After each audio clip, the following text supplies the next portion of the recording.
let's start by cleaning and prepping our vegetables. I'm going to use a bowl of water here so you can see what I'm doing, but you can wash your vegetables by the sink. Use a vegetable brush, a brush that's specifically for washing vegetables, and just make sure you scrub off any dirt and debris that might be on there from the garden. Clean up all your vegetables nicely, especially the celery ribs. You often get some dirt there.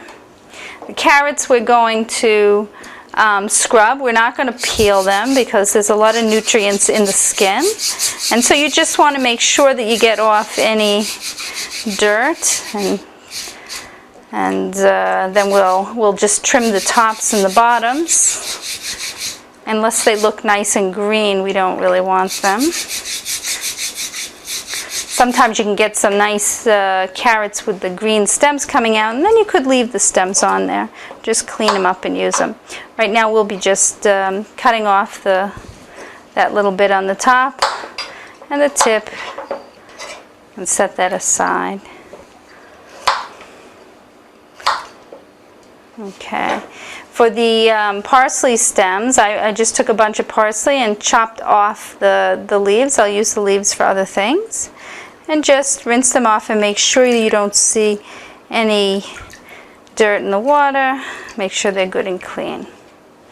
This is our kohlrabi. I'm going to cut off, after I scrub it, I'm going to cut off anything that doesn't look good there. And you just, with a circular motion, you can scrub it and get into all the little crevices. Again, we're going to leave the skin on this because in the stock we're going to discard the vegetables after we've cooked them, and we want all the nutrients from the skins. I'll just trim off this extra stuff that's not so good.